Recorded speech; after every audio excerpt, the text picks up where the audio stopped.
আসলে সিলেটে প্রতিনিয়ত ঘটছে ছিনতাইয়ের ঘটনা এবং পুলিশ প্রশাসন চেষ্টা করছে সেগুলোকে প্রতিহত করার।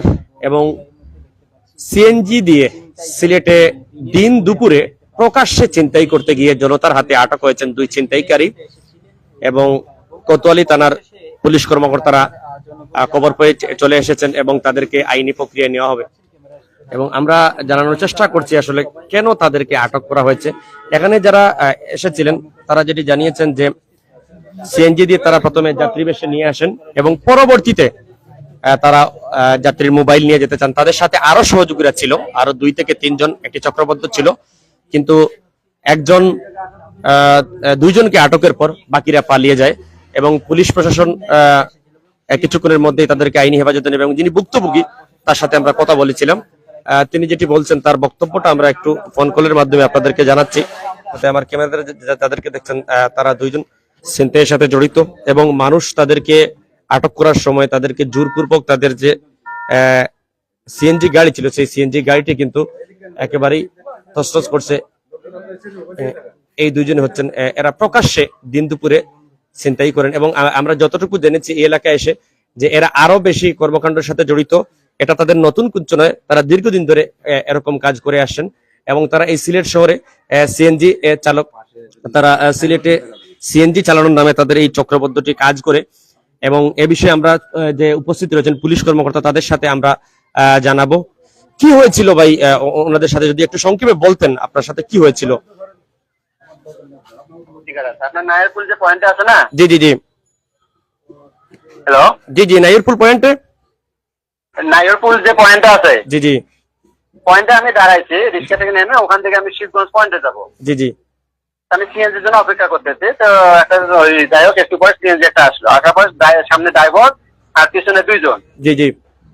আমি বললাম ভাই শিবগঞ্জ পয়েন্টে যাবো, উনি বলতেছে ঠিক আছে ভাই ওঠেন। ওঠার পরে সামনে 2 হাত গাড়িটা একটু টানিয়েছে, টানার পরে বলতেছে না আমরা তো শিবগঞ্জ পয়েন্ট যাবো না ভাই, আমরা সামনে যাবো।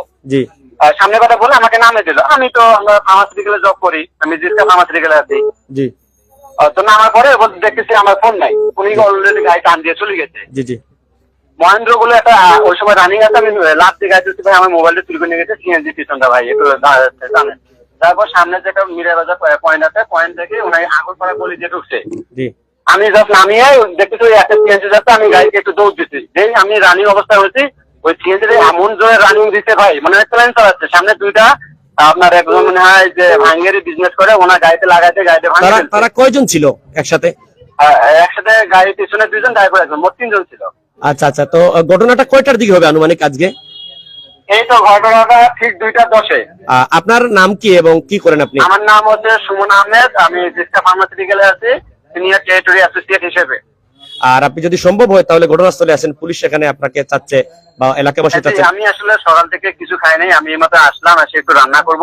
ওই পুলিশ স্যার বললো যে আপনি ফ্রেশ হয়ে খাওয়া দাওয়া করেন, আপনার নাম্বারটা খোলা রাখেন, আপনার সঙ্গে আর কি পরে কথা বললে আপনি একটু আসেন। না আচ্ছা স্যার ঠিক আছে। আসলে সারাদিন এই যে সকাল 8টায় বের হচ্ছে, আপনারা তো জানেন ফার্মাসিউটিক্যাল লোকরা কত পরিশ্রম করে। বুঝছি বুঝছি, ঠিক আছে। আমরা আসলে গণমাধ্যম কর্মীরা ওই যে নিজের দায়িত্ববোধে কাজ করছে, কারণ সিলেটে আমার কাছে একটা বাইক থাকলে আমি এখনই রানিং চলে যেতাম। আমি সারাদিন মধ্যে যে মানে হেঁটে হেঁটেই কাজ করি বেশিরভাগ, ম্যাক্সিমাম সময় আর কি। আচ্ছা ঠিক আছে ভাই, অসংখ্য ধন্যবাদ আপনাকে, টাকা বাঁচানোর জন্য আর কি। যে ঠিক আছে, ধন্যবাদ। ওকে ওকে। আমরা আসলে ফোন কলে শুনছিলাম যিনি ফার্মাসিউটিক্যাল তিনি কিন্তু কাজ করেন দিনের বেশিরভাগ সময়। এই দেখেন ক্যামেরার স্ক্রিনে যারা রয়েছেন 2 জন, তারাই কিন্তু সিএনজি দিয়ে প্রকাশ্যে এবং এমনকি জোরপূর্বক ভাবে তারা যে কাজটি করেছেন এটির জন্য সাধারণ মানুষ এবং আমরা দেখেছি যে অনেক সময় আসলে শহরে বা বিভিন্ন এলাকায় যদি একটু রোদ কম থাকে বা বিশেষ করে আলো কম থাকে রাতের দিকে এরকম ঘটনা করে, কিন্তু তারা দিন দুপুরে প্রকাশ্যে এরকম একটি ঘটনা করে পুরো এলাকাবাসী কিন্তু থমকে দিয়েছেন। আমরা এই মুহূর্তে আছি সিলেটের যে মিরাবাজার মৌসুমী এলাকায় রয়েছে এবং এখান থেকে সরাসরি আমরা আপনাদেরকে দেখানোর চেষ্টা করছি সর্বশেষ পরিস্থিতি।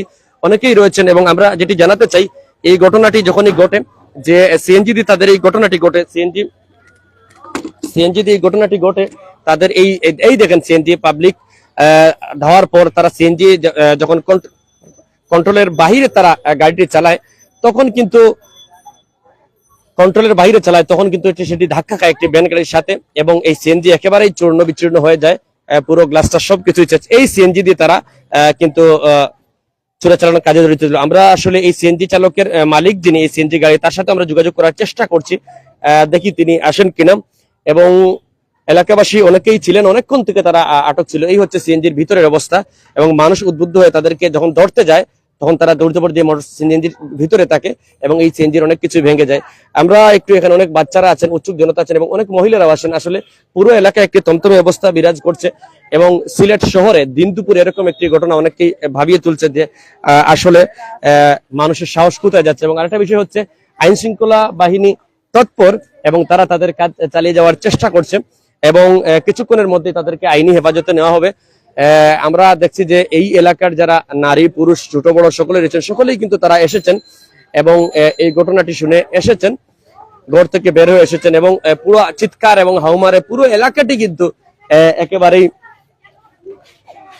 অস্থির ছিল এবং আতঙ্ক বিরাজ করছিল। সাথে সাথে মানুষ 999 কল দিয়ে পুলিশ প্রশাসনকে আছেন এবং এখানে পুলিশ কর্মকর্তারা, কোতোয়ালি থানার পুলিশ কর্মকর্তা আছেন।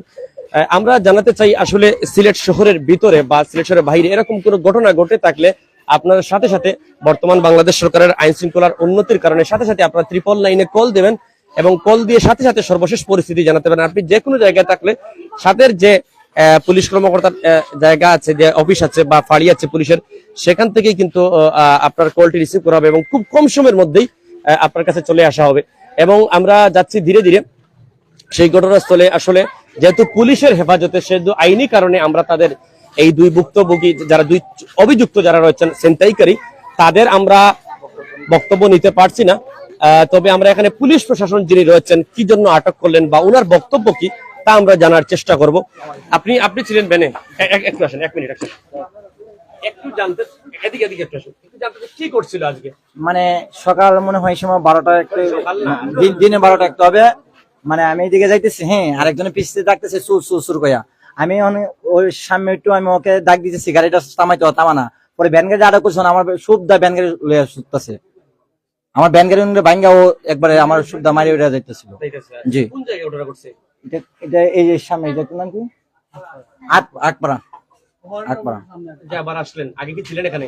হ্যাঁ, আমার গাড়ি ভাঙ্গা লাইছে, এখন গাড়ি ঠিক করে নিছি, গাড়ি এখন লাগতেছে 3000 টাকা।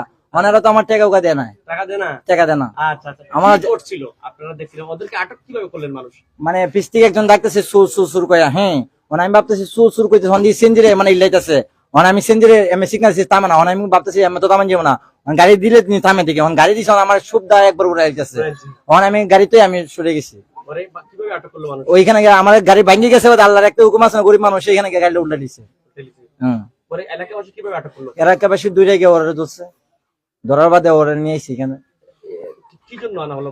তারা কি করছিল? মোবাইল চুরি করছিল। কয়জন ছিল? আর 3 জন ছিল, কিন্তু একজন পালিয়ে গেছে। 2 জনকে ধরা হয়েছে।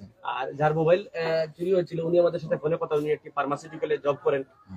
একজন মানুষ ছিলেন তো? হ্যাঁ, জি জি, তাই একজন ছিল, তাই একটা মোবাইল চুরি করছে। মোবাইল তো ওদের কাছে পাওয়া যায়নি না, মোবাইল ওদের কাছ থেকে উদ্ধার করছে। ওদের কাছ থেকে উদ্ধার করা হয়েছে, ওদের কাছে উদ্ধার করছে।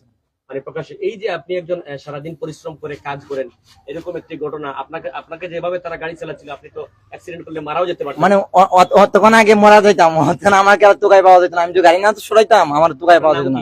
আমার নাম মোহাম্মদ জাফর ইকবাল। আপনি থাকেন কোথায়? উপসরে ব্লক 3 নম্বর রোড। কতদিন থেকে এখানে থাকেন? এখানে 15 বছর 16 বছর। আজকে দুপুরের দিকে এটা, হ্যাঁ, দিকে এটি ঘটছিল, আপনি তো সময়টা খেয়াল করেন? জি না, জি না, আমি ব্যবসা ধান্দা তো ব্যবসা করে এদিকে যাইতেছি, মানে আমার রোজ আমার গাড়ি হন আরো 3000 টাকা জরিমানা। আমরা একটু আপনার কাছ থেকে জানতে চাই, আসলে এই ঘটনাটি প্রবাসী অধ্যুষিত এই সিলেটের আসলে অনেকেই আমরা দেখেছি, নারী পুরুষ বিশেষ বিদেশে থাকেন এবং বিশেষ করে আমাদের প্রবাসী অধ্যুষিত পুরুষরা কিন্তু বাইরে থাকেন। এখন এই যে এরকম একটি ঘটনা, আমি ধরছি এরকম একটি ঘটনা কিন্তু পুরো সিলেটবাসীকে ভয় পাইয়ে দিচ্ছে। কি ঘটেছিল যে প্রকাশ্যে তারা সিএনজি নিয়ে এরকম কি একটা ঘটনা শুনে আপনারা এসেছেন? বলতেছি আমরা আগে বিষয়টা জানি, ভালো করে জেনে আপনাকে জানাচ্ছি, না জেনে তো আমি পুরোপুরি আপনাকে জানাতে পারতেছি না। আমরা জেনেছি, জেনে তারপর আপনাকে জানাচ্ছি। তাদেরকে কি অভিযোগে আপনারা এখানে শুনে এসেছিলেন? আমরা এখানে অভিযোগে এখানে মোবাইল ছিনতাই করা হয়েছে। ঠিক আছে, অসংখ্য ধন্যবাদ।